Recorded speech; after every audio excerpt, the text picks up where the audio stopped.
3 dispositions. Disposition d'esprit.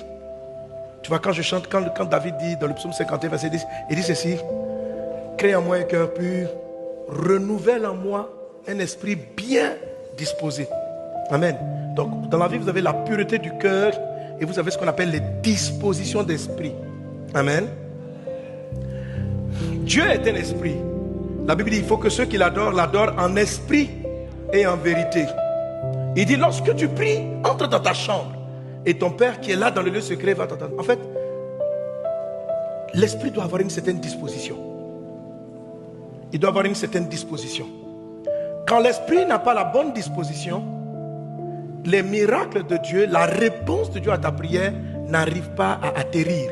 Un peu comme si l'aéroport, ça veut dire que l'avion a été lancé avec l'ensemble des promesses et au moment d'atterrissage, il n'y a pas de piste. La piste est embrouillée, la piste est détruite.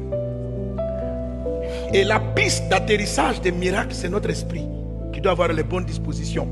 Et il y a 3 dispositions qui permettent à Dieu d'atterrir.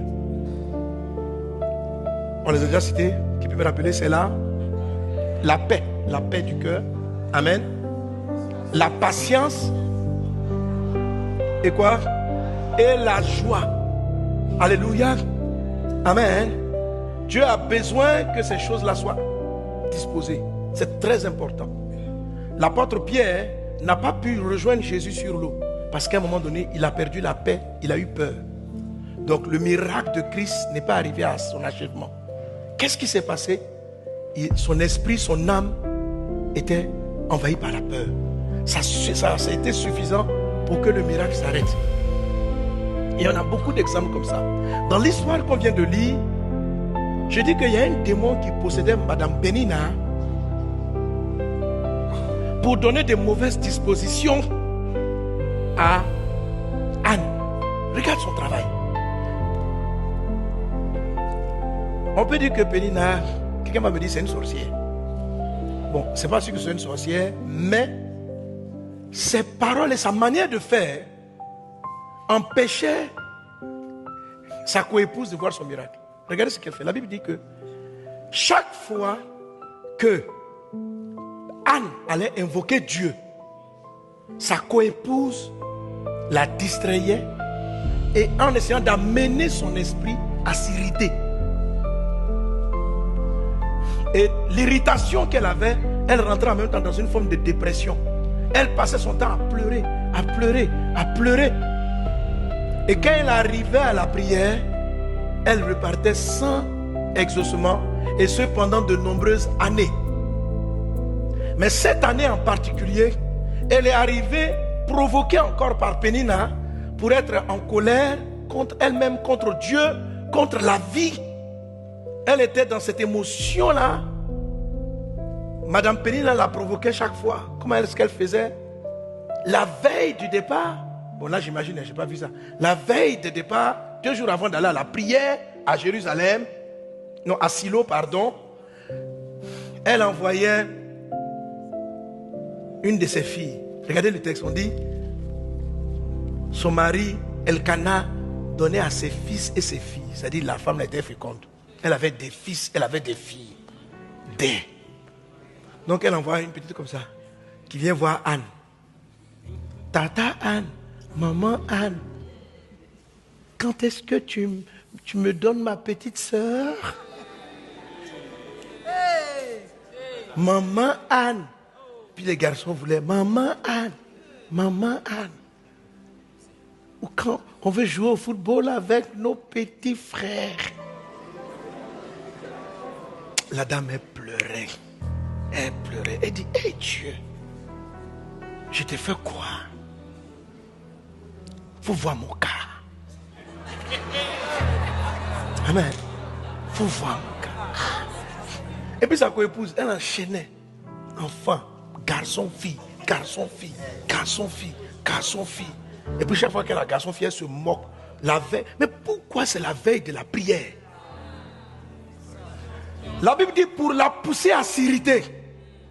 Parce que dès que Anne, ce que la Bible nous révèle en fait, c'est que la disposition d'irritation empêche le miracle de d'atterrir. Parce que lorsque tu vas prier, c'est là que Dieu va te répondre. Donc la veille de la prière, si j'arrive à faire de toi quelqu'un qui est triste, ce que Dieu veut faire, il ne pourra pas le faire. Donc Pénina était manipulée parce que je ne crois pas qu'elle était au courant de l'information que quand on est trop fâché, Dieu n'exauce pas. Amen. Mais il y a un démon qui dit, il faut la provoquer. Il faut la provoquer. Il faut la provoquer. Il faut la provoquer. C'est le bon moment, provoque-la. Écoutez, la veille de vos déblocages financiers, quelqu'un vous énerve dans la voiture. La veille, mais vous ne comprenez pas ça. Vous ne comprenez pas. Quand vous arrivez au culte, là, je suis en train de vous bénir. Les choses pleuvent, les faveurs pleuvent. Pendant que la piste d'atterrissage, l'avion arrive avec la signature du dossier,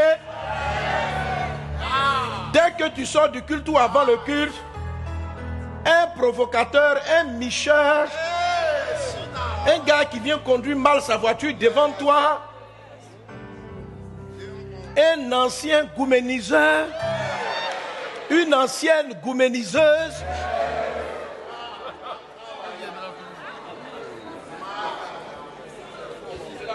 la veille où Dieu veut faire atterrir la soeur ou le frère,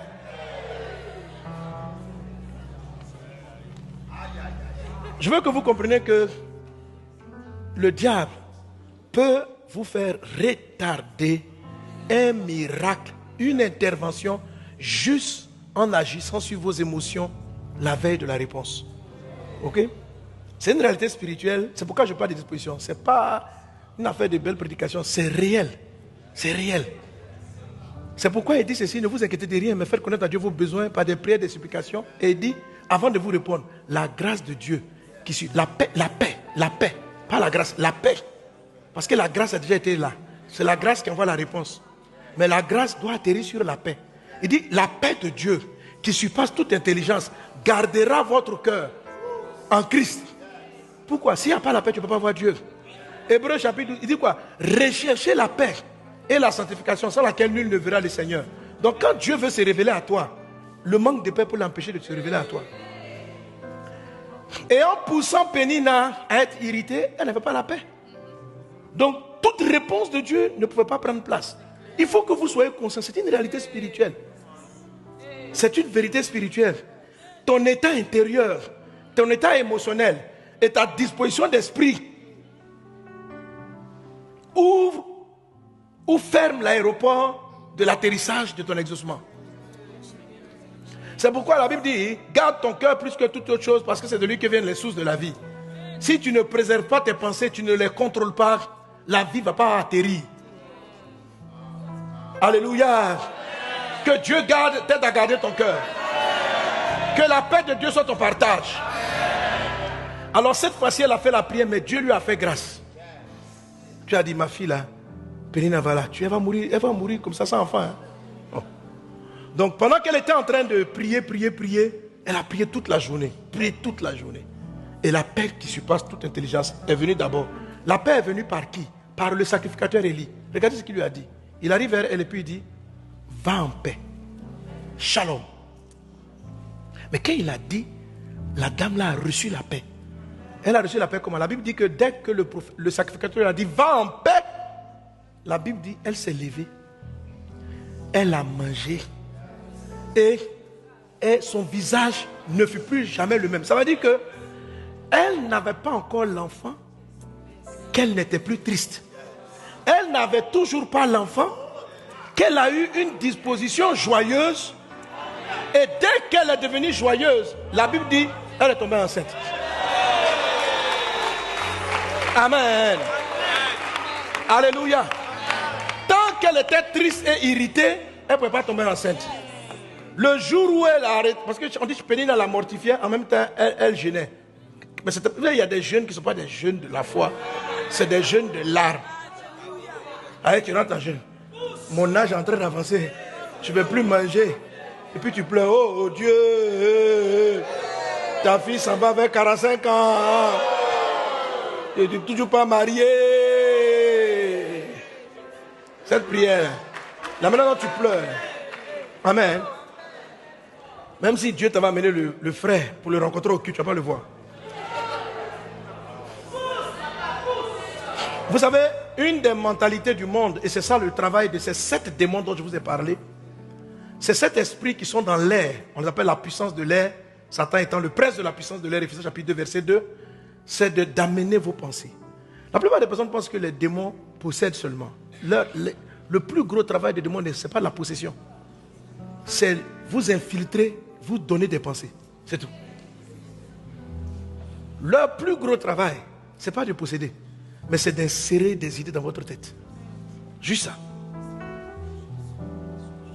Il y a plus de gens pollués dans leurs pensées que de gens possédés.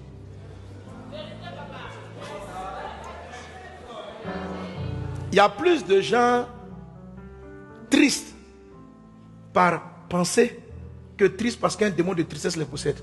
Il y a plus de gens coléreux par leur pensée que coléreux parce que l'esprit de colère les a possédés. Il suffit que ton esprit soit pollué. Il y a des choses qu'il faut que vous admettiez, vous compreniez le Seigneur. Ça ne va pas changer. Ça ne va pas changer. Amen. Alléluia.